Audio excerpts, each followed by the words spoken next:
I put onions and juices and all that, and put some lemon and onion, and you make him drink it, right?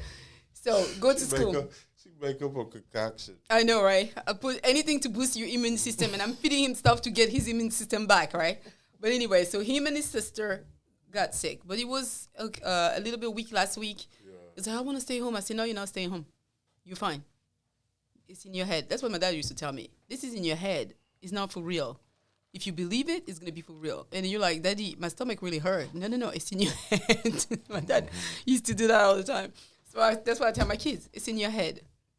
Okay. So I sent him to school. And he had pink eyes last week. But I put something on it. I said, don't touch it. Don't mess with it. Stay away from people. Put a mask and go to school. Yeah. Anyway. So yesterday they called me. The nurse called me. She's like, oh, your son has pink eyes. That's the other eyes. But it was barely pink, like on the inside. On the tip. Yeah, on the tip. And then it's just like, oh, your son is here. He has pink eyes. And he say he doesn't feel great. And you need to come pick him up. I'm like, what? That boy, when he left this morning, was acting a fool up and down the stairs. That boy is fine. And I was like, okay, I'll be there in 2 hours. She's like, I said, could you send him back to class? I'll be there in 2 hours. She said, I can't send him. The nurse called. She talking about she'll be there in 2 hours. I bet you she looking like, huh? She said, what kind of mom is that, right? Because there was an appointment. I was like, I know the boy is fine. I'm calling you to come get him now. The boy was up and down the stairs in the morning, and I was fussing at him because he wasn't getting fast enough to go to. That boy was fine. He was not sick when I sent him to school. But anyway, I said, I'll be there in 2 hours. She said, you cannot come sooner? I said, I'm in the middle of an appointment. You know, I have to cancel all the things I have to do, and I'm far away. By the time I get, it's in about 2 hours. Just send him back to class. She said, no, I can't send him back to class because of his pink eyes. I said, the eye is barely pink. And then she said, I can't do that. Okay, I'll be there. But anyway, I got there in an hour and a half instead of 2. So I picked the boy up. I'm looking at him. I said, did you eat? He said, yes. He sit in a car. So first he leave the nurse office like, He's faking it, right? He's like, we leave the school, we walk out of the building, then he's get normal, right? So he sit in my car, and I'm looking at him through the vision in the back, and he has a smirk on his face. Like, I got all of you. I was just like, I like him. And he was like, he sat down in the back and was like, you're here already. Yeah, and then I was like, and he said, so what I'm going to do? I said, all you have to do this afternoon is homework. That's what you're going to do. Yeah. So we got at home. So I said, do all your homework. He did his homework fast. Like, usually he drag his feet. But he complete everything super fast. He read the things in French. He read in English. He went back and forth. He finished. He showed me. He said, I'm done. Can I watch TV? I was like, okay, go away. Go watch TV. Yeah. So then I was like, look at this boy. And I was like, in the evening, I say, in reality, you were not in pain, huh? No. But she said I had the pink eye, so I needed to go home. The teacher seen the pink eye and sent them to the nurse? No, he was like faking it in his class that he was coughing too much. And then he went to the nurse office, and then she looked at his pink eye. He probably already knew by the time he was leaving. He's like, I'll be back. This kid, and I asked him, and then he started laughing. He said, yeah, I wasn't really in pain. I could have seen class. I see, that's so wrong. You can't lie like that. It was a rat in the attic one time. So I told my wife, I said, you gotta go up there. I'm right behind you, baby. I'm behind you. You let her do it by herself? Nah, I went up there, but I had her. She was in front of me. I was in the back. I said, if anything jumps, I got your back. But she done went, put on some long sleeves, put on a jacket, gloves. She said, let's go. So I said, okay, tough woman. I'm behind you. Let's go. Yeah, we ended up killing the rat, put poison down. Oh, I can't do that. I can't kill it. The other day I saw a little, it was quite a big, how do we call them? Spider. Oh. He was really, when the kids went down the stairs, it was kind of in the house? Like, in the house, yeah. Oh, no, that thing's getting smashed. It was big like that. So the kids started screaming, and the dog was looking and turning around, and it's like, you gonna attack him or you gonna just look at him? Yeah. You know, and it was just like, he don't know what it is. It's like, I don't know what it is. I'm not touching it. And all the kids were screaming, so I get a cup and I cover him and let him go, and I put him outside. Yeah. And the kids BJ was like, you need to smash him. I said, I'm not taking his life.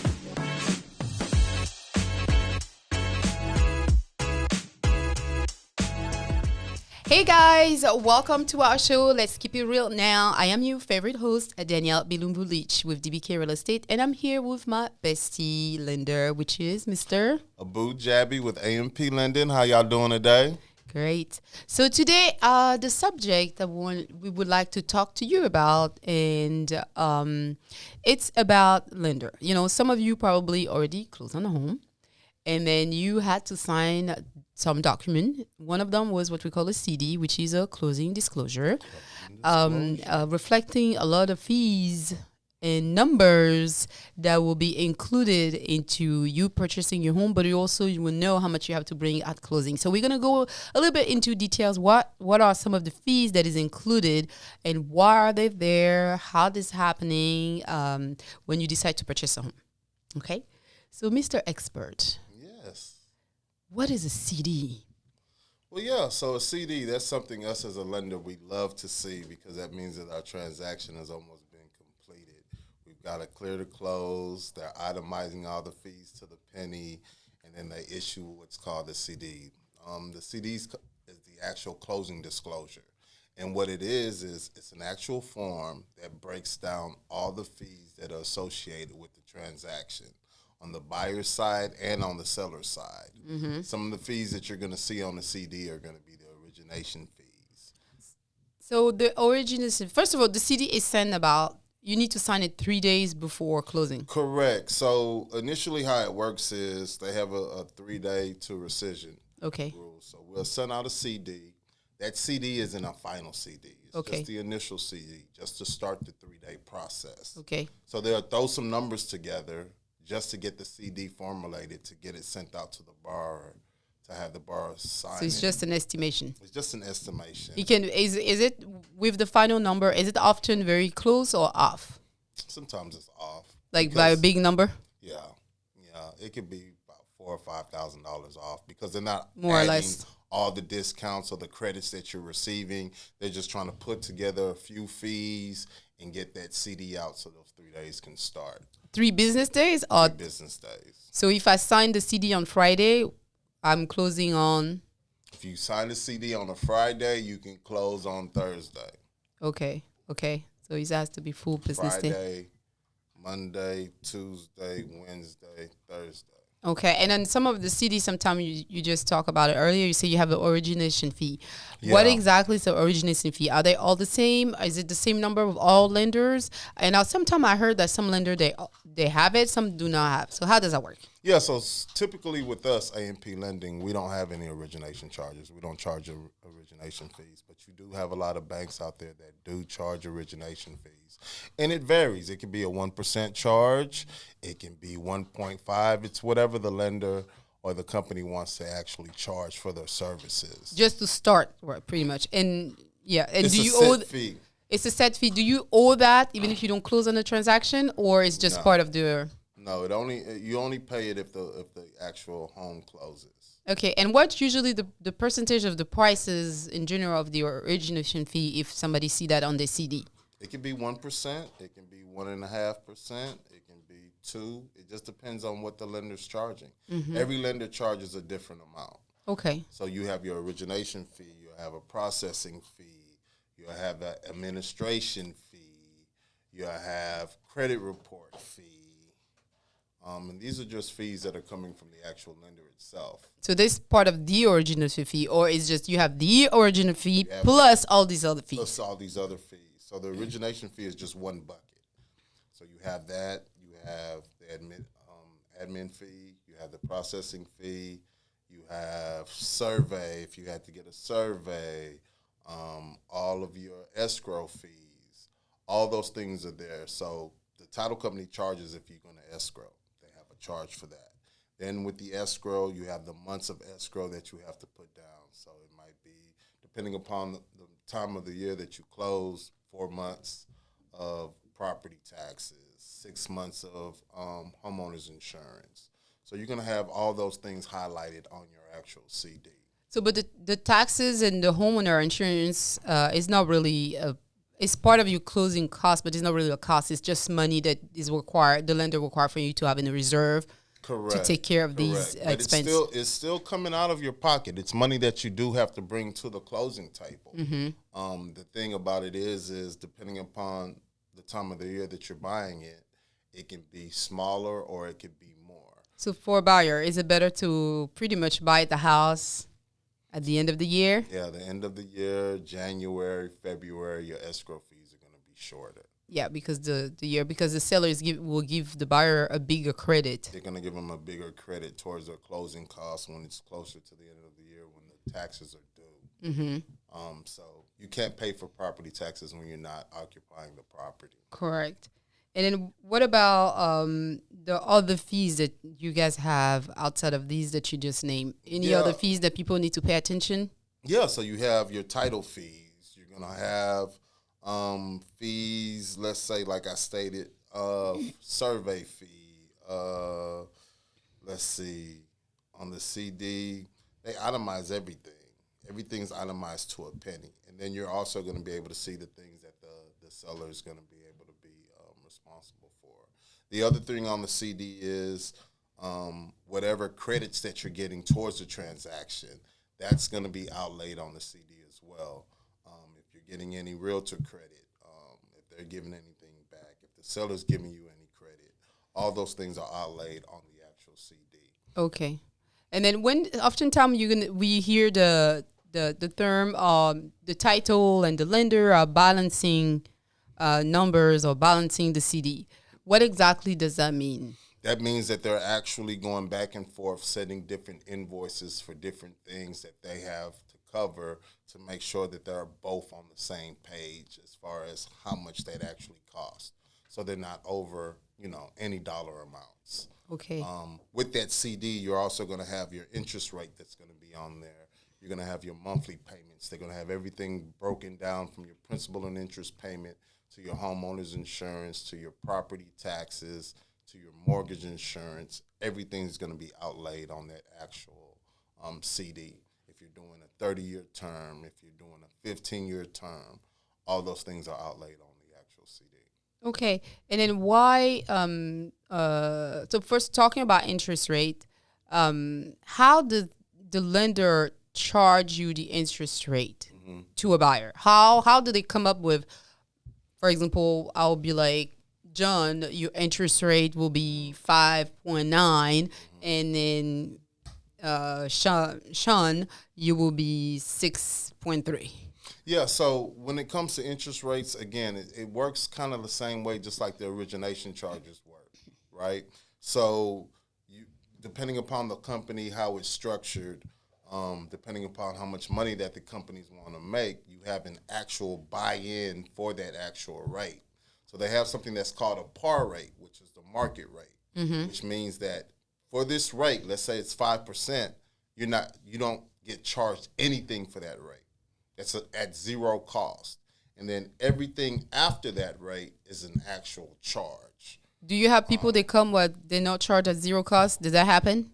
It used to happen more, but now you got a lot of companies that have point systems that are bought into the actual rate.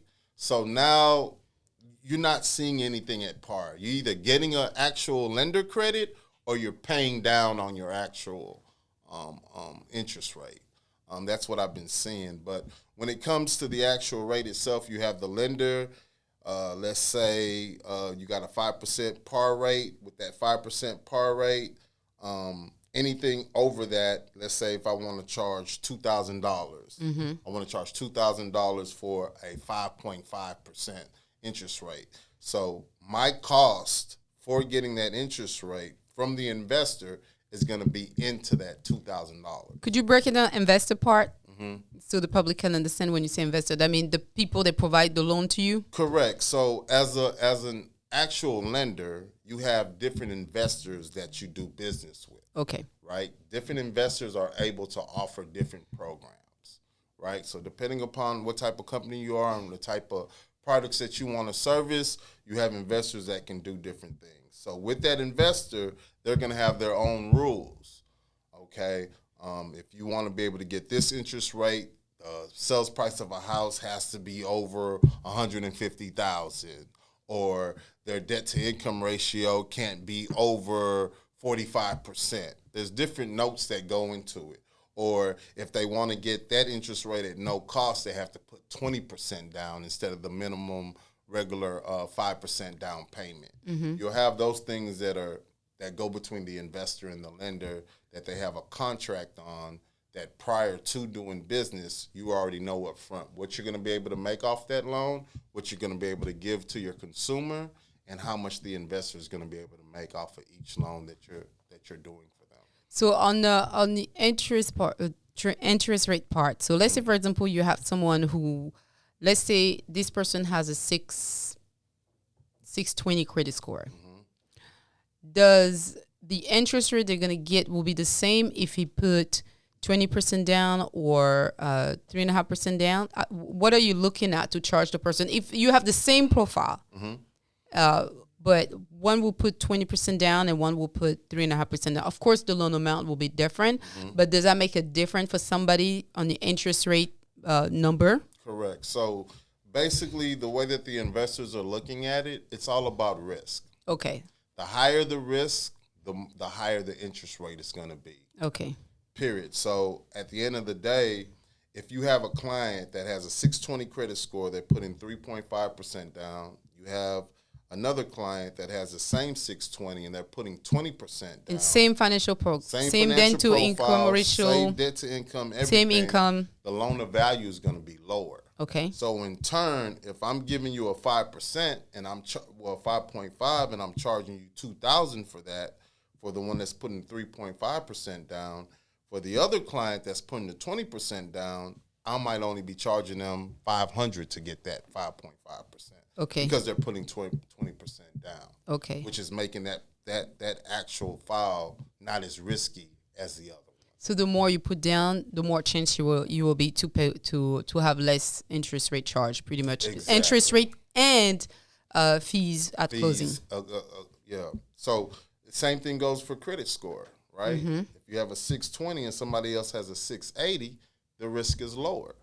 So that person with a 680 is going to be able to get things that the one with the 620 is not able to get. Okay. And then in some of the requirements, so we have the PMI, we have the survey, we have the title policy. So some of those items are required when you purchase a home. So first of all, why? I know the answer, but some of you don't. Why you require a PMI? So with the PMI, basically what PMI stands for is private mortgage insurance. Yes. So meaning me, the actual lender, we're giving you a loan. With this loan, we're taking out an insurance policy on this loan. In the case that something goes on with you and the loan you're foreclosed on and you're not able to go ahead and pay that mortgage anymore, I have an actual insurance policy on that actual file where if that loan is recalled, I'm able to get a percentage of my money back that I lent to you, right? So that's what that private mortgage insurance is for. It covers the lender. In the time that you default on that loan, I'm able to recoup some of my money back. Okay. And then why you guys require a title policy? Title policy, the reason why we require that is to make sure that that title on that home is clean. There isn't any liens on there. There's not any, you're not being sued, or the person that's selling the house isn't being sued. Because if you purchase that home, anything that's on that home's actual record follows you as the actual buyer. So as a lender, when we're purchasing a home, when we're giving a loan for a home, we own that home still. So we want to make sure that that home that we have, even if it's that loan is recalled, we're able to sell that actual loan to somebody else. So you have to have a clean title in order to do it. And what about the survey? Because you guys, when someone get a loan, is required to have a survey. They can either use an existing survey with the owner. If the owner already owned the place and they have a survey, they need to provide. They can provide that if they want to the buyer, which will help the buyer save money. And then, but they have to provide what we call the T47. It's another affidavit to say that they have not made any change on the property since they purchased the house with that survey. So why you guys require a survey? And also, do you really look at the survey? Yes. We have to get the survey approved. The reason why we require a survey is to make sure that your metes and bounds for your property are outlined. We have to know how much of this land that you actually own, right? So in order for us to know that, we have to have a surveyor come out and survey the property. When they survey it, they're able to show the metes and bounds of your actual property line. We're able to send that to the title company. They get that approved, and then we're good to go. Okay, so you guys really look at the survey. Yeah. I never thought that you guys really look. I mean, we don't look at it personally. We have to Require ask for it. Okay. Yeah, we have to ask for the actual survey to be done, and then we send it to the title company for it to be approved. Okay. But you guys don't require you don't look at the inspection, right? You don't require a buyer to have a home inspection. We don't require a buyer to have an inspection. On the inspection part, that's just to cover the actual buyer himself, because there's certain things that the inspector does that an actual appraiser doesn't do, right? So it's always good for an actual buyer to have their own representation that's going to be able to have their best foot forward as far as protecting them as the buyer to make sure that the house is But in you good guys don't look condition. at even the seller disclosure. You don't take a look at it. I'm sure some I seller do. some seller disclosures. If some lender look at them, they'll be like, "Ooh." Yeah, I We look denied at them. a loan. I look at them, but I don't submit them to underwriting. Okay, if 'Cause the you don't- underwriter look at it most of the time, oftentimes It can cause a problem. it can cause a problem. Cause a What, problem. well, what about the appraisal? Sometimes I've seen some transaction is not required. Some lender don't require. I've seen some they don't require an appraisal. It just depends. You can have some situations where in an actual area, they know what that property value is, and they can get an actual computer summarized appraisal, which is done within our system, and just use that estimated amount without having the borrower have to pay for an actual appraiser to go out. But So I guess that's that's why. not common. But that's the reason. Last time I had a transaction about a month ago, and the lender said they don't need an appraisal. I'm like, Yeah. whoa, what? He's Yeah. only putting 5% down, and Yeah. it's like, no, we don't need one. Yeah. Sometimes you'll have that. You'll have it when you run what we call DU, desktop underwriting, with that specific address for that property. It'll come up and it'll say, hey, the value for this property is blase, and appraisal is not needed. Oh, When you get something like that, you're like, yay. Because It's rare, then though. It's rare. and then, but if the person put a lot of money down, do they still need an appraisal? Yeah. It doesn't matter. As long as you're taking a loan out for an actual property, we have to know what the value of that property is. Okay. No matter unless you're paying cash. Okay, but one time I saw a lender, my client was putting 30% down and said we don't need an appraisal. Yeah, that might be up to that lender. That's the okay. So the appraisal is oftentimes it's not like a federal law requirement. It's sometimes based on the lender. Yeah, it could be based on the lender and whatever rules the lender has as far as how they do their business. But typically, I mean, if you have lenders out there that are, giving loans without having true values on properties, that's kind of working backwards, because you want to be able to make sure that you understand and know how much that property is valued at. So pretty much, you guys, you're giving the money to the tenant, to the buyer, but you guys are protecting yourself because that's your property. Have to, because it's our property. We own it. We have to make sure that it's resellable. I mean, there's so many aspects into the lending world as far as from when the transaction starts to the end Okay. that you have to go through. Making sure that the inspection is good, making sure that the appraisal comes back right, making sure that the money that the borrower is using can be sourced and everything is there It's and legit. is legit and in order, making sure that their job is in order. So there's so many aspects to an actual, transaction that you have to make sure that you tile those things in a duck and make sure that you have order. And I know there's different type of lender for different type of transaction, right?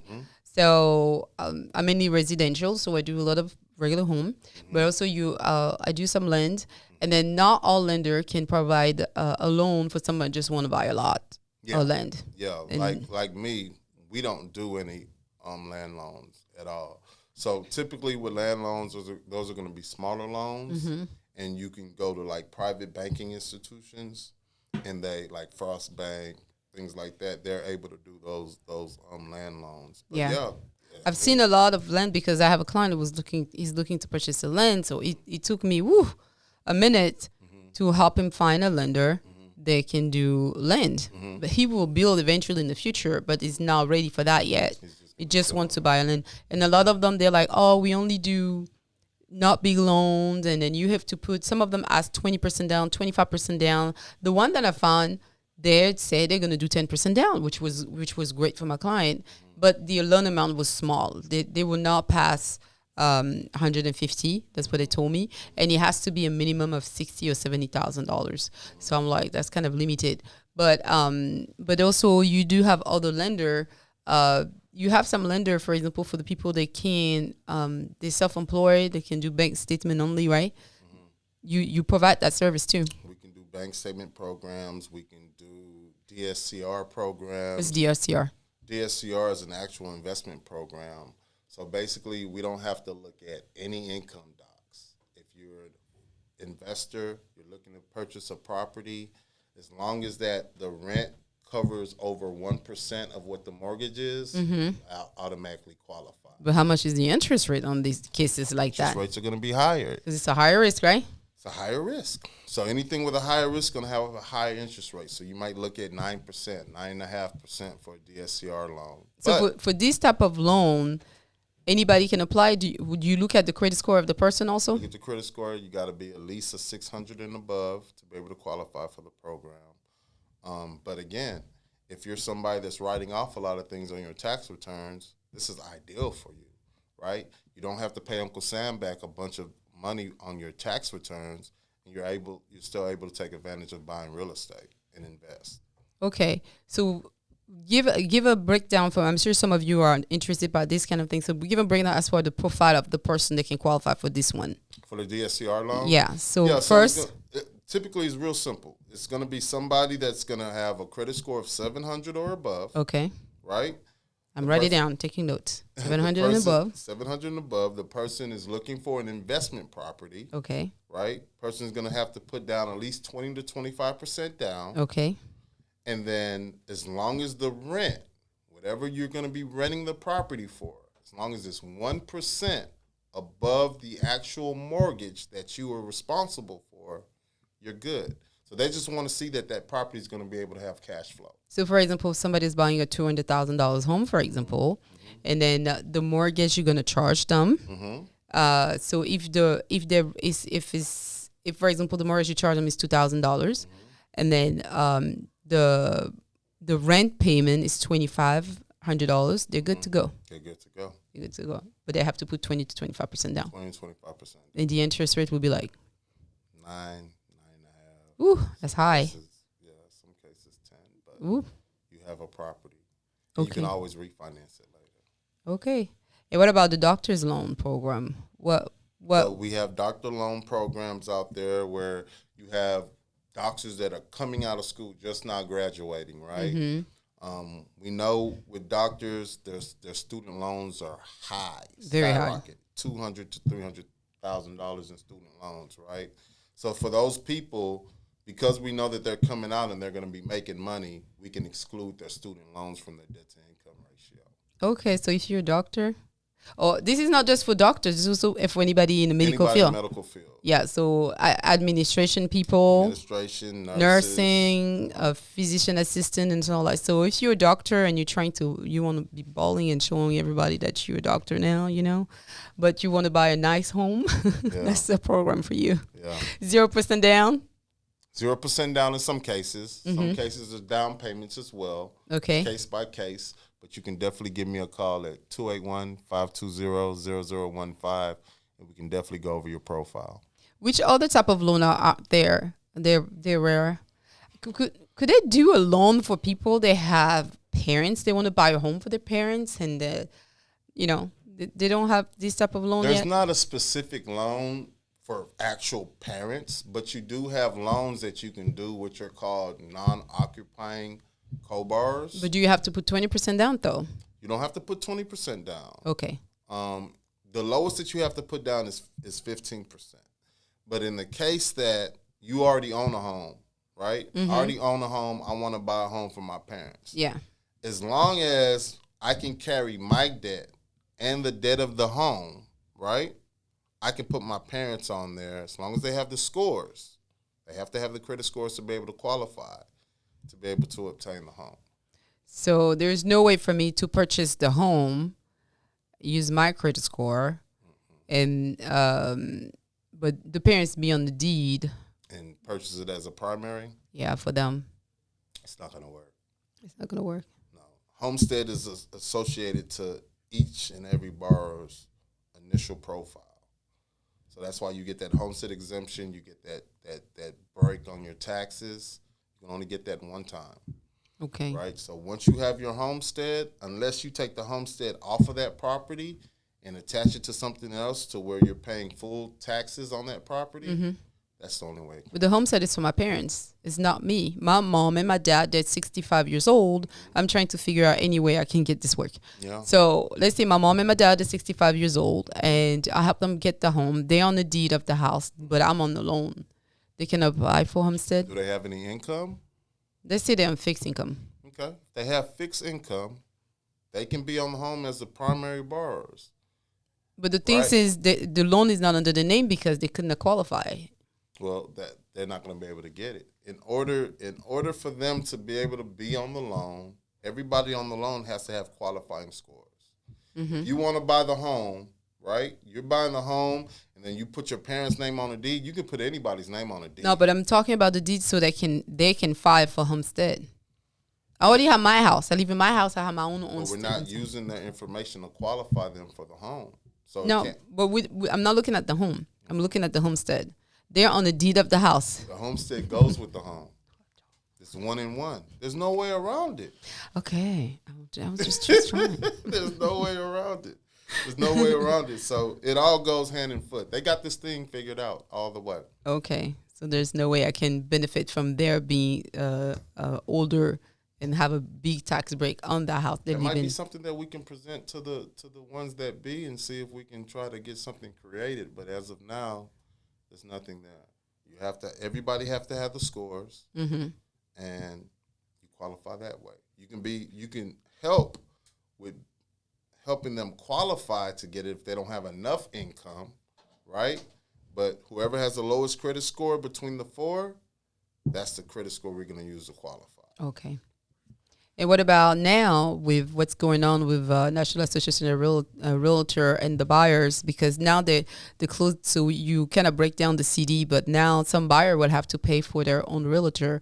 But what's the lender word of thinking about doing for those buyers? They sometimes cannot afford it. Can we just enroll it in the loan? Yeah, so it's crazy because we talked about this a couple of weeks ago when things were coming down the pipe, and you brought this up to me, and you were like, well, can't they just roll it into the loan? And I'm like, I don't see that happening. I don't know if it could happen.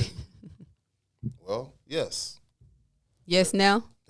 They're saying it hasn't been official yet. But they're working on it. They're working on it to work out the kinks, but they're saying that if a buyer has an actual agent and they're not able to, the seller's not wanting to pay for their actual service, that the buyer can probably roll in their actual fees. Alone. But you guys are still talking about it. They're still talking. It's not 100% official. Not 100% official. But do you think it's going to be more for FHA, VA, USDA, BOR, or is it going to be for everybody, included all the conventional or the VA? They're still working on it because the VA stated that they don't want their people paying for representation. Period. But they didn't say you cannot enroll in the loan. That's what they're working on. Okay. But what about conventional people? Conventional, that should be up and down. That's traditional, so that should be fine. FHA should be fine as well. Okay. But again, let's just wait and see what the ones up above they get the big paycheck say.